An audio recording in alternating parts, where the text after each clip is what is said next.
기독교 세계관이 필요해라는 정석원 목사님의 책이 있습니다. 이 책에 보면 어느 학교 화장실 벽면에 누군가가 낙서를 했다고 합니다. 그 낙서의 내용은 이렇습니다. 신은 죽었다, 니체. 굉장히 깔끔하죠. 신은 죽었다, 니체라고 이렇게 낙서가 되어 있었습니다. 그러자 그 밑에 또 댓글이 달렸습니다. 니체도 죽었다, 신, 이렇게 되어 있었습니다. 니체도 죽었다, 신이 한 말이죠. 두 사람의 살벌한 낙서는 마지막 댓글로 마무리가 되었다고 합니다. 이 댓글을 쓰신 분은 미화원 아주머니이십니다. 이렇게 쓰셨습니다. 너희들 잡히면 다 죽는다. 너희들 잡히면 다 죽는다. 이렇게 기록이 되어 있다고 합니다. 여러분, 유머스러운 이야기지만 좀 생각을 해볼 내용이 있습니다.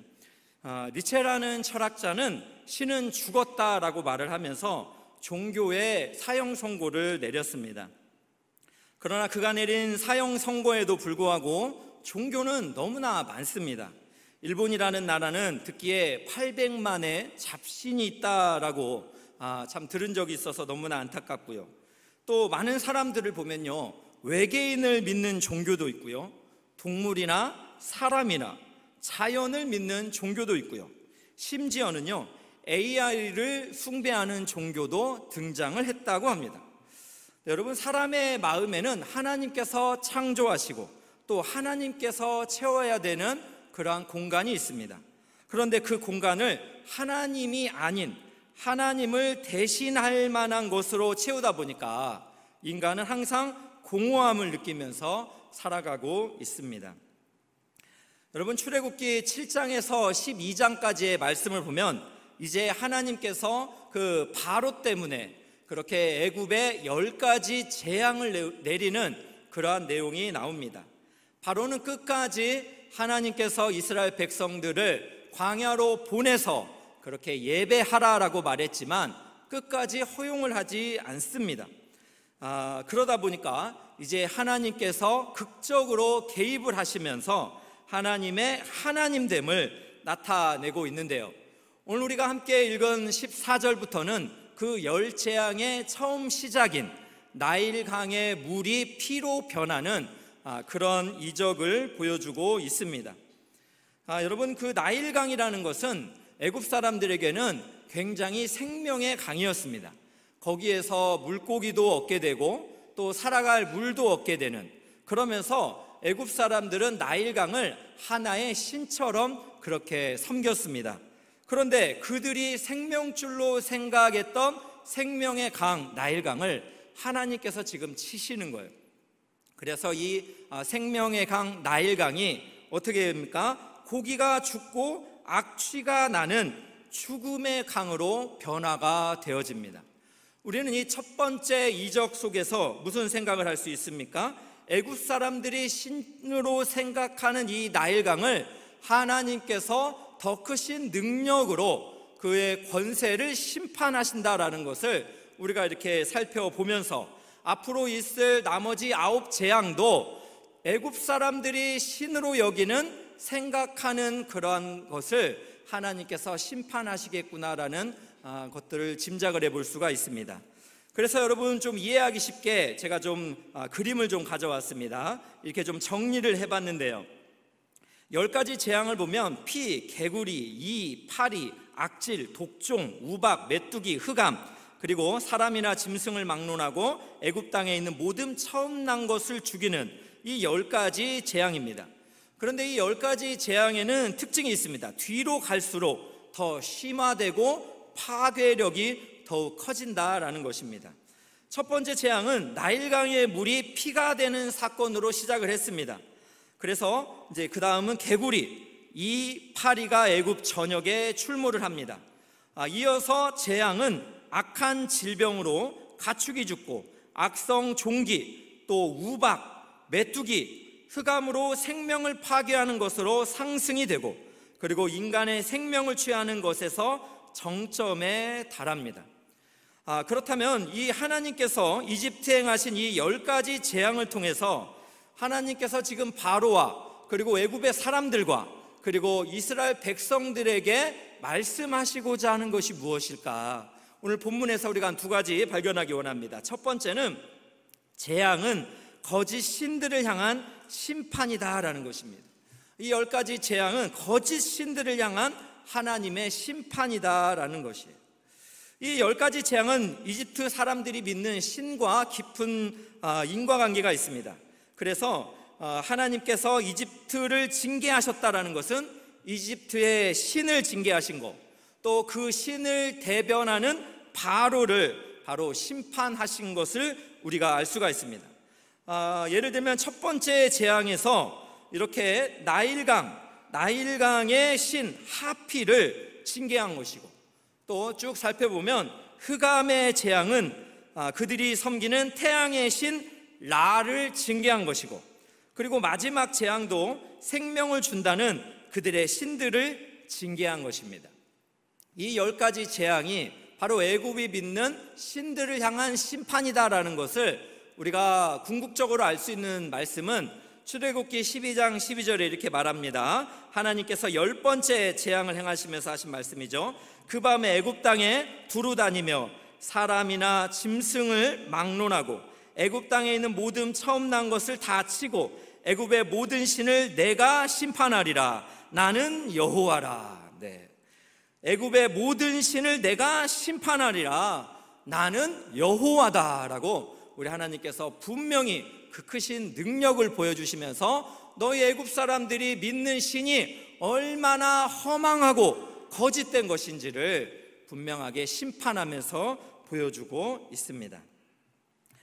여러분, 성경을 우리가 잘 살펴보면 이스라엘 백성들도 하나님이 아닌 다른 신들에게 마음을 빼앗기면서 그들이 하나님 앞에 불순종의 죄를 범했던 것을 여러 곳에서 살펴볼 수 있는데요, 열왕기상을 이렇게 잘 살펴보면 우리가 그 유명한 엘리야의 갈멜산 전투를, 영적 전쟁을 여러분 기억하실 것입니다. 이 전쟁은 바알을 따르는 450명의 선지자와 그리고 아세라를 믿는 400명의 그 거짓 선지자들, 즉 850명과 엘리야 선지자 1명, 850대 1로 갈멜산에서 그렇게 전쟁을 했죠. 이 영적 전쟁은 어떤 전쟁이었습니까? 나무 위에다가 송아지를 각을 따서 이렇게 버려놓습니다. 그래서 하늘에서 불이 내려서 이 송아지와 제단이 불살라지면 그게 진짜 신이다, 이런 대결이었습니다. 이제 이 배틀이 시작이 돼서 선방을 누가 합니까? 이 850명의 거짓 선지자들이 합니다. 그들의 신들의 이름을 아침부터 정오까지 열심히 불렀습니다. 그러나 너무 조용한 거예요. 그래서 이들이 무슨 일을 하냐면 미친 짓을 하죠. 칼과 창으로 자기의 몸을 자해하는 거예요. 처음에는 신을 달래서 불을 내려주셔서 이랬다가 아무 응답이 없으니까 자기의 몸을 자해하면서 이제 신을 협박하면서 반드시 내려야 됩니다, 이렇게 하고 있지만 아무런 소리가 없어요. 왜요? 거짓이니까, 가짜니까. 여러분, 얼마나 허무했겠어요? 네, 이제는 엘리야의 차례가 됐습니다. 엘리야는 그런데 특이한 행동을 하는 거예요. 무엇입니까? 통 넷에다가 물을 가득 채워서 나무와 그 송아지, 재물에 물을 부어요. 여러분, 물을 붓는다는 행위는 어떤 거예요? 여러분, 좀 소시적에 이렇게 불 좀 이렇게 장난을 해보신 분이 있다면 이게 젖어 있으면 당연히 불이 안 붙잖아요. 그런데 의도적으로 엘리야는 지금 통에다 물을 담아가지고 완전히 부어버리는 겁니다, 제단에. 그런데 이것을 몇 번이나 하나? 3번이나 해요. 그러니까 3번이나 그 행동을 똑같이 하면서 무엇을 말하는 거예요? 이 제단에 불을 붙일 수 있는 분은 하나님 외에 없다. 인간은 그 누구도 우연히 바람으로 이렇게 불이 붙을 수는 없다라는 것을 철저히 선언하면서 엘리야가 기도합니다. 하나님께서 불로 임하셔서 하나님의 하나님됨을 나타내어 주시옵소서. 그때 우리 하나님께서 불로 임하십니다. 그래서 제단이 불살라지면서 여호와가 진짜 위대하시고 크신 하나님이시다라는 것을 그렇게 보여주고 있죠. 여러분, 그렇습니다. 하나님께서 진짜 참신이요, 위대하시고 크신 하나님이신 줄로 믿습니다. 그렇기 때문에요, 이 세계는 하나님께서 통치하셔요. 하나님께서 주관하시고 다스리십니다. 그래서 여러분, 이전에 아브라함 카이퍼라는 신학자가 있었는데요, 참 멋진 말을 했어요. 한번 보세요. 인간 존재의 전 영역 가운데 모든 것들의 주관자이신 그리스도께서 내 것이다, 내게 속했다라고 주장하지 않으시는 부분은 단 1제곱센티미터도 없다라고 이런 말. 무슨 말 한 거예요? 인간이 존재하는 전 영역 가운데 모든 것의 주관자이신 우리 예수 그리스도께서 내 것이다, 이건 내게 속했다라고 주장하지 않으시는 부분은 단 1제곱센티미터도 없다라는 것입니다. 여러분, 인간 존재의 모든 전 영역은 우리 하나님이 주권을 가시고 다스리시고 통치하시는 줄로 믿으시기를 주의 이름으로 축복합니다. 여러분, 그런데 참 문제가 있어요. 하나님께서 이렇게 참 주권을 가지고 통치하시고 다스리시는데 인간의 마음이, 즉 인간이 그것을 저항합니다. 그래서 인간의 마음에는 하나님으로 채우려고 하지 않는 인간 본성의 악함이 있습니다.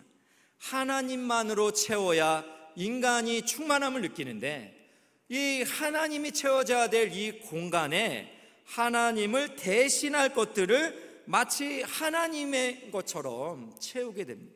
그러다 보니 인생을 살면서 얼마나 공허합니까? 때때로 찾아오는 인생의 참 무료함은 하나님으로 충만하게 되어 있지 않기 때문에 그렇습니다. 여러분, 사람의 마음에는 보좌가 있습니다.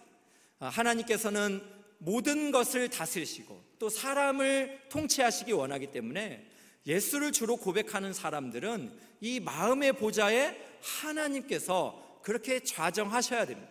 그러나 우리 인간의 마음은 어떻습니까? 하나님이 아닌 다른 것들이, 자꾸만 헛된 신들, 거짓된 신들과 헛된 우상들이 자꾸만 우리 마음에 올라타려고 하는 거예요. 그래서 우리 인간의 마음은 굉장한 영적인 전투가 이루어지고 있습니다. 그래서 여러분, 카일 아이들먼 목사님은 이런 말을 했어요. 우리의 마음은 거짓 신들의 전쟁터다라는 표현을 했어요. 인간의 마음은 하나님과 그리고 거짓 신들이 이렇게 전쟁터처럼 매우 싸움을 하며 영적 전투가 이루어지고 있다라는 것입니다. 그래서 여러분, 인간의 마음 안에는 어떠한 그 마음의 보좌에 그렇게 올라가려는 일들이 있습니까? 쾌락이라는 신전에는요, 음식, 그리고 성, 그리고 오락이라는 것이 자꾸만 우리 인간의 주인이 되고 싶어 합니다. 또 힘이라는 신전에는요, 성공, 돈, 그리고 성취라는 것이 자꾸만 그렇게 왕이 되고 싶어 합니다.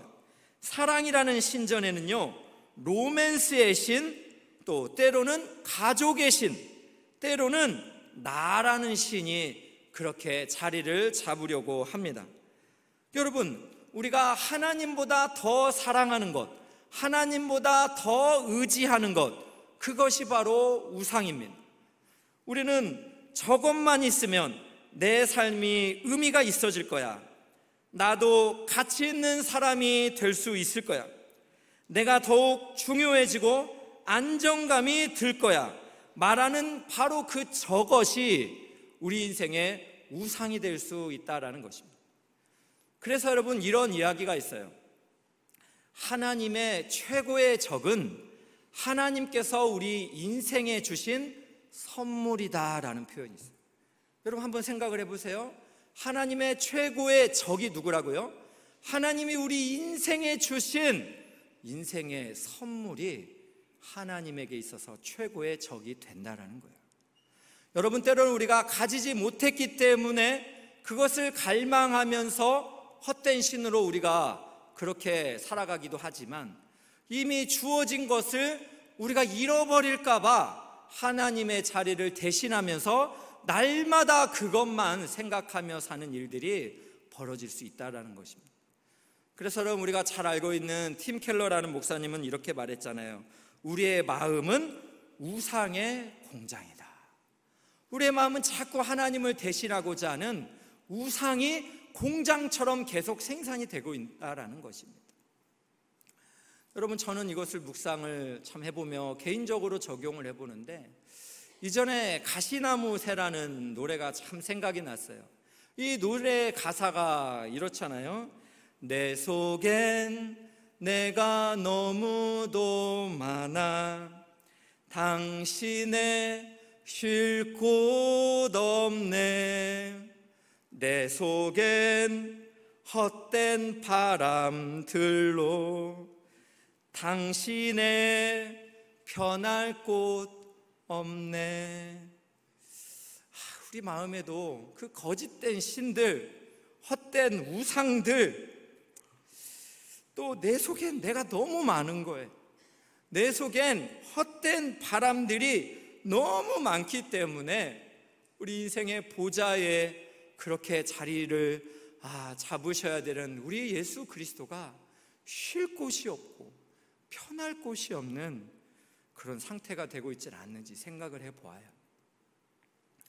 잠언 4장 23절 말씀에 이런 말씀이 있어요. 모든 지킬 만한 것 중에 너의 마음을 지키라. 생명의 근원이 이에서 남이니라는 말씀이 있어요. 마음이 중요하다는 거예요. 우리의 마음에 예수 그리스도가 좌정하셔서 그분이 우리의 주인이 될 때 우리의 생명이 더욱 그렇게 생명력 있고 그렇게 행복하게 살아갈 수 있다라는 것입니다. 저는 이 말씀을 오늘 이렇게 쭉 묵상을 하면서 이 시대에 참 하나님을 대신하면서 우리를 매우 위협적으로 그 자리를 대신하려고 하는 존재가 있다면 무엇일까라는 생각을 해봤더니요, 바로 돈이더라고요.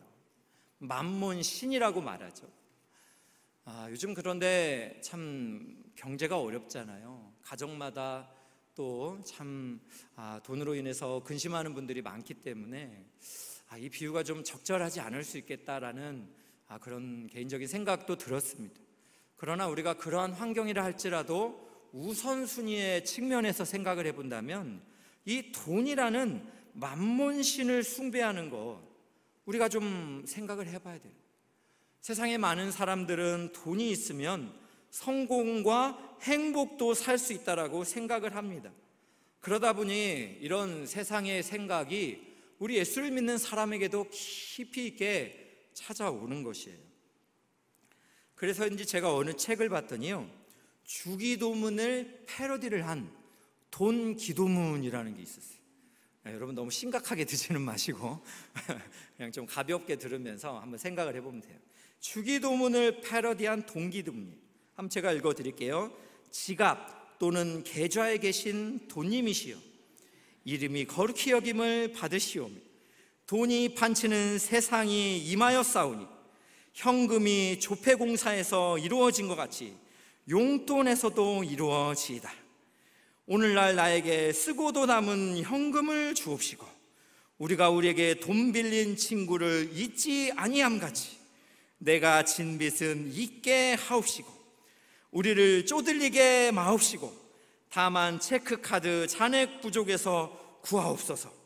대개 자본주의 나라와 권세와 영광이 돈님께만 영원히 있사옵나이다. 돈맨. 여러분, 누군가 웃으려고 만든 그런 글인데 웃고 넘기기에는 좀 많이 씁쓸합니다. 어떤 사람이 이 땅의 종교를 보면서 이런 비판을 했는데요, 좀 생각을 해봐야 됩니다. 결국 불교도 천주교도 교회도 그들이 믿고 있는 신이 따로 있다. 그것은 바로 돈이다. 이런 말이에요. 여러분, 종교인들이 거기에 가면 뭔가 대상이 있지 않습니까? 믿고 있는. 그런데 이런 비판을 한 거예요. 결국 불교도 천주교도 교회도 그들이 믿고 있는 신이 따로 있다라는 것입니다. 바로 돈이라는 신입니다. 여러분, 이것을 좀 생각을 해본다면 우리가 돈이라는 것을 어떻게 좀 생각을 해봐야 될까? 좀 묵상을 할 필요가 있어요. 예수님께서는 우리에게 하나님과 재물을 동시에 섬길 수는 없다라고 말했어요. 하나님과 재물을 동시에 섬길 수는 없다라고 했습니다. 그렇기 때문에 우리도 돈에 지배받고 있지는 않는지, 우리의 우선순위가 정말 바뀌어버린 것은 아닌지 우리가 진지하게 하나님 앞에서 우리 스스로를 좀 점검을 해봐야 됩니다. 여러분, 성경을 보면 돈보다도 돈을 사용하는 인간에 대해서, 그 인간의 부패한 본성 때문에 이 돈과 연결되어져 있는 많은 내용들이 부정적으로 묘사가 됩니다. 그래서 여러분, 디모데전서 6장 9절 10절을 보겠습니다. 부하려 하는 자들은 시험과 올무와 여러 가지 어리석고 해로운 욕심에 떨어지나니 곧 사람으로 파멸과 멸망에 빠지게 하는 것이다. 하려는 자들이 있잖아요. 시험, 올무, 여러 가지 어리석고 해로운 욕심에 결국 떨어진다는 것입니다. 그래서 사람으로 파멸과 멸망에 빠지게 된다라고 경고하고 있습니다. 또 여러분, 디모데전서 6장 10절입니다. 돈을 사랑함이 일만하게 뿌리가 되나니 이것을 탐내는 자들은 미혹을 받아 믿음에서 떠나 많은 근심으로 자기를 찔렀다라고 말을 하고 있습니다. 여러분, 이 돈이라는 거, 우리가 선한 청지기로 하나님이 우리에게 정말 은혜의 축복이요 선물로 주실 수가 있어요. 그러면 우리가 감사함으로 받아야 되죠.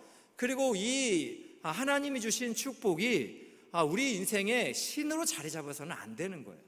이것을 통해서 하나님이 기뻐하시는 많은 일들을 우리가 일구어 간다면 하나님께서 우리에게 주신 이 축복의 선물이 결코 우리에게 해가 되거나 그것이 우리에게 악함이 되지는 않는다라는 것입니다. 그래서 여러분, 우리가 돈에 대한 좀 영적인 시각을 가질 필요가 좀 있고요. 그리고 잠언을 보면 지혜로운 우리의 신앙인들은 이런 기도들을 드렸어요. 잠언 30장 8절입니다. 나를 가난하게도 마옵시고 부하게도 마옵시고 오직 필요한 양식으로 나를 먹이시옵소서. 혹 내가 배불러서 하나님을 모른다 여호와가 누구냐 할까 하오며 혹 내가 가난하여 도둑질하고 내 하나님의 이름을 욕되게 할까 두려워함이니이다. 여러분, 지혜자는 뭐라고 기도하는 거예요? 하나님, 가난하게도 마옵시고 부하게도 말래요. 왜 그래요? 필요한 양식으로 나를 먹여달라는 것입니다. 왜 그래요? 너무 배불러서 하나님을 모른다 등질까 하는 거예요. 또 너무 가난해서 누군가의 물건을 도둑질하고 또 그로 인해서 하나님의 이름을 욕되게 하기를 원하지 않는다라는 기도를 드린 거예요. 여러분, 이런 기도를 드린다는 것은 결코 좀 쉬운 일은 아닙니다. 그러나 우리가 돈에 대한 그리고 돈보다도 크신 하나님을 우리가 모시고 산다면 이 돈을 바라보는 우리의 영적인 관점도 매우 거룩해야 된다는 것을 여러분 마음에 깊이 새기시면 참 좋겠습니다. 종종 어떤 성도님들이 그러세요. 목사님, 왜 이렇게 하나님은 저의 인생에 만나만 주시는지 모르겠어요. 여러분, 만나라고 아세요? 광야 이스라엘 백성들이 저장이 안 되는 거잖아요. 아침에 일어나면 하나님께서 광야에 내려주시는 선물 아닙니까?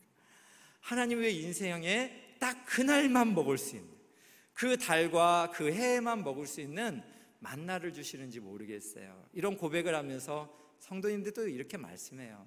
하나님께서 만나만 주셔서 그래서 궁극적으로 하나님을 더욱 의지하며 살 수밖에 없습니다. 오늘 예배하는 귀한 성도님들, 우리의 마음은 참 거짓 신들과의 전쟁터라 했습니다. 우리의 마음은 헛된 우상이 질비하며 우리 마음에 주님이 주인 되시는 것을 심각하게 위협하고 있습니다. 제가 돈이라는 것으로만 길게 다뤘지만 어떤 분들은 돈이 아니라 다른 그 어떤 것이 여러분을 그렇게 참 낙심하게 하고 괴롭게 하실 수가 있습니다. 그러나 여러분, 이곳에 우리가 너무 많은 신뢰와 또 마음을 갖고 있다면 하나님이 우리 인생을 선물로 주신 여러 가지 은혜들을 놓치고 살 수 있다라는 것이에요. 오늘 바라옵기는 여러분들이 하나님 앞에서 주님 앞에는 영원한 기쁨과 즐거움이 있습니다는 시편의 고백처럼 하나님으로 충만하여서 우리 인생이 하나님 때문에 감사합니다, 이렇게 고백할 수 있는 여러분 모두가 되시기를 주님의 이름으로 축복합니다. 여러분, 두 번째로 또 한 가지만 더 볼까요? 10가지 재앙을 통해 확신해야 할 것이 있습니다. 그것은 하나님께서는 택한 백성을 사랑하고 보호하신다라는 것이에요. 하나님께서는 택한 백성을 사랑하고 보호하신다는 내용입니다. 이 10가지 재앙을 여러분 잘 분석을 해보면요, 첫 번째부터 세 번째 재앙은 이집트의 전 영역에 구별 없이 그렇게 일어났습니다. 그런데 네 번째 재앙은 이스라엘 사람들이 살고 있는 고센이라는 지역은 빼고 바로와 그의 신하 그리고 애굽의 백성들에게만 한정되어서 임하십니다. 가축에게 임한 전염병은 이집트의 가축들만 해를 당하게 되고요, 또 악성 종기도 이집트 사람에게만 발하였으며 우박의 경우도 이스라엘 자손이 사는 고센 땅에는 내리지가 않았습니다. 그리고 3일간 어두움도 이스라엘 지역에는 광명이 있었습니다. 또한 마지막 이집트에 처음 난 것을 죽이는 재앙에는 이집트 전역에 곡성이 있었으나 이스라엘 자손은 어떤 해도 입지 않았습니다. 그렇습니다. 하나님께서는 그의 택한 백성들을 구별하시고 보호하시고 사랑하신다라는 것을 오늘 이 10가지 재앙을 통해서 우리가 확인을 해볼 수 있는 것입니다. 그렇다면 우리도 마찬가지예요. 우리 인생을 살아가면서 여러 가지 많은 시험이 있고 어려움이 있고 고난이 있지만 하나님께서 우리를 택해 주셨다라는 것을 여러분 그렇게 믿음 안에 가지고 있다면 여전히 하나님이 우리를 사랑하시고 우리를 악에서부터 보호하신다라는 것을 믿으시기를 주님의 이름으로 축복합니다. 이렇게 하나님께서는 이러한 10가지 재앙을 통해서 참 두 가지를 그 목적을 가지고 말씀을 하셨어요. 그게 오늘 본문의 말씀들인데 16절은 내 백성을 보내라. 그러면 그들이 광야에서 나를 섬길 것이니라. 이 재앙을 통해서 이스라엘 백성들이 애굽이 아니라 광야에 나가서 하나님을 더 전심으로 섬기기를 원했다라는 거죠. 또 17절입니다. 내가 바로 네가 이로 말미암아 나를 여호와인 줄 알리라. 하나님의 이 재앙을 보면서 바로와 그의 신하들, 백성들 그리고 이스라엘 백성들이 이 심판을 바라보면서 하나님 그분이 크시고 위대하신 여호와시다라는 것을 그렇게 인정하며 살기를 원하셨습니다. 여러분, 이것을 생각을 해본다면 그 위대하신 그 하나님이 나의 하나님이 되셔서 나의 인생길을 사랑하시고 보호하신다라는 것을 생각해 볼 때 비록 우리의 인생이 광야 같고 또 우리의 인생이 정말 심각한 그러한 위협을 받는다 할지라도 하나님께서 사랑하시고 보호하신다는 이 말씀의 은혜로 우리가 용기를 낼 수 있을 줄로 믿습니다. 여러분, 지난 금요일에 우리 엘사랑교회가 동역하는 우리 튀르키예 선교사님이신 김애녹 선교사님이 금요 기도에 오셔서 말씀을 전하셨어요. 그런데 참 이 선교사님의 이 간증과 말씀 속에 참 저도 은혜를 많이 받았는데요, 선교사님께서 케나 지역이었던 것 같습니다. 어느 날 자동차로 운전을 하면서 산골의 한 지역을 이렇게 가고 있었는데 무장한 강도들이 나타났대요. 무장한 강도들이 갑자기 이렇게 참 여러 사람이 나타나서 이 선교사님의 또 물건을 가져가고 또 쫓아오지 못하도록 이 운전석에 있는 선교사님을 향하여 총을 발사했다고 합니다. 여러분 생각을 해보세요. 선교사님은 이제 참 차 안에서 앉아있고 그리고 이 창문 밖에서 무장한 이 강도가 총을 발사를 했다면 머리를 향해서 총을 쏘기 때문에 살아남을 확률은 거의 없습니다. 그런데 어떤 일이 벌어졌냐면 총을 이렇게 발사하는 순간에 이 선교사님께서 이제 뭔가 이렇게 본능적으로 막잖아요. 그런데 이렇게 막을 때 어떻게 막았냐면 이렇게 안 막고 이렇게 막았대요. 이렇게. 근데 여러분 잘 생각해 보세요. 이렇게 막았으면 총알이 손바닥을 관통해서 머리를 관통하면서 직사했을 것입니다. 그런데 선교사님도 특이하죠. 어떻게 이렇게 막았대요. 그러다 보니까 총알이 어떻게 되냐면 이 날을 이렇게 관통을 하면서 결국에는 이쪽 즈음에 멈췄다고 합니다. 여러분 생각을 해보세요. 이게 만화 같은 일이에요. 무슨 말도 안 되는 일이 벌어졌죠. 그 총알을 어떻게 막아요? 이렇게 이 날로 총알을 무협지에 나오는 그런 것도 아니잖아요. 그런데 그 순간에 이 선교사님은 어떻게 날로 그 총알을 막았을까?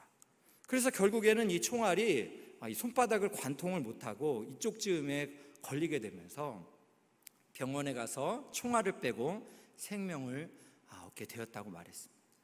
저는 이 간증을 들으면서 이 정도의 여러분 고난을 당하면 다시 여러분 주의 길을 걸어가는 거 쉽지 않으리라는 생각이 듭니다.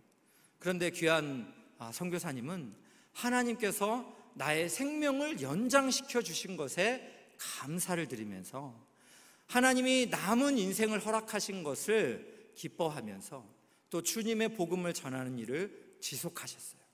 그래서 중국 선교, 그리고 그 위험하다는 북한 선교, 그리고 지금의 튀르키예까지, 이슬람이 있는 튀르키예 아닙니까? 김에녹이라는 선교사의 가명을 써가면서 선교를 해야 되는 환경 아닙니까? 지금도 그렇게 목숨을 걸면서 복음을 증거하고 있습니다. 여러분, 때로는 어떤 선교사님들은 실제로 선교의 현장에서 안타깝게도 생명을 잃는 일들도 있습니다. 그러나 여러분, 이 가운데서도 하나님의 그 놀랍고 깊은 의미들을 다 헤아릴 수는 없지만, 그러나 영적인 관점에서 보면 이렇게 순교하신 분들도 이렇게 육체는 비록 이 땅에서 생명이 닿았지만 그의 영혼은 하나님께서 사랑하시고 보호하셨다라는 것을 우리가 믿기 때문에 우리가 이렇게 순교하신 선교사님의 인생을 통해서도 하나님께서 영광을 받으시고 행하시는 일이 있다라는 것을 우리는 믿음으로 받아들이고 있습니다. 사랑하는 귀한 성도 여러분, 이처럼 하나님께서 우리를 사랑하십니다. 하나님께서 우리를 보호하고 계십니다. 그렇다면 여러분, 두려워하지 마세요. 하나님께서 우리와 함께 하시는데 왜 우리가 그렇게 무서워하며 인생을 살아야 되겠습니까? 최근에 참 우리 교회에 어떤 성도님이 등록을 해주셨습니다. 성도님과 신방을 했더니 이런 말씀을 하세요. 초등학교까지는 교회를 다니다가 또 사정이 있어서 어느덧 교회를 잘 다니지 못하다가 이제 참 결혼하고 아이를 낳고 하나님의 뭔가 부르시는 때가 된 것 같아서 교회를 좀 다녀봐야 되겠다, 이런 마음으로 인터넷을 검색했다고 합니다. 그러면서 우리 엘사랑 교회가 이렇게 보게 됐대요. 그래서 우리 교회를 다시 이렇게 나오시면서 교회에 예배에 참여하시고 등록을 하셨습니다. 이 성도님과 이렇게 함께 대화를 나누면서 하나님께서 이 성도님을 통해서 가정의 복음화가 이루어지기 원하고 또 가정에 하나님의 놀라운 은총이 임하기를 그런 마음의 소원이 들었습니다. 그래서 신방을 마치면서 말씀을 나눴는데요, 그 말씀이 시편 127편 1, 2절입니다. 한번 보겠습니다. 여호와께서 집을 세우지 아니하시면 세우는 자의 수고가 헛되며 여호와께서 성을 지키지 아니하시면 파수꾼의 깨어있음이 헛되도다. 여러분, 그렇습니다. 여호와께서 우리의 가정을, 집을 세우시지 않으면, 여호와께서 함께 하시지 않으면 우리의 수고가 헛되다는 거예요. 여호와께서 함께 하시지 않으면 파수꾼이 날마다 깨어서 지켜봐야 헛되다라는 것입니다. 그래서 2절 말씀은 이렇게 말합니다. 너희가 일찍 일어나고 늦게 누우며 수고의 떡을 먹음이 헛되도다. 그러므로 여호와께서 그의 사랑하시는 자에게 잠을 주시는 도다. 우리가 인생에 일찍 일어나고 늦게까지 얼마나 고생들을 다 합니까? 그런데 하나님이 함께 해주시지 않으면 우리의 모든 수고가 헛되다는 거예요. 그래서 밤에 잠을 잘 때도 그 불안함과 두려움 때문에 잠을 이루지 못한다는 것입니다. 그러나 하나님을 인생의 주인으로 모신 한 성도님, 그리고 그 가정에 하나님이 함께 하시는 가정은 여호와께서 사랑하시는 자에게 잠을 주시는도다. 여호와께서 함께 하시기 때문에 여호와를 신뢰하고 여호와 앞에 그 기쁨을 찾는 자에게 하나님이 함께 하시기 때문에 평강의 잠을 잘 수 있다라는 말씀입니다. 사랑하는 귀한 성도 여러분, 이제 곧 3월이 시작됩니다. 하나님께서 봄을 우리에게 허락해 주셨습니다. 겨울의 긴 잠을 우리가 이제 끝내고 우리 하나님이 우리를 사랑하시고 또 우리를 보호하시고 우리와 함께 하신다라는 이 하나님의 사랑에 감격하는 은혜가 있기를 진심으로 축복합니다. 또 10가지의 재앙을 통해서 애굽이 믿고 있는 그 신들을 심판하신 위대하신 하나님, 그 여호와 하나님이 우리의 하나님이신 줄로 믿습니다. 그 하나님을 찬양하며 예배하며 광야 같은 인생길이라 할지라도 하나님을 의지하며 담대히 나아가시는 여러분 모두 되시기를 주님의 이름으로 축복합니다.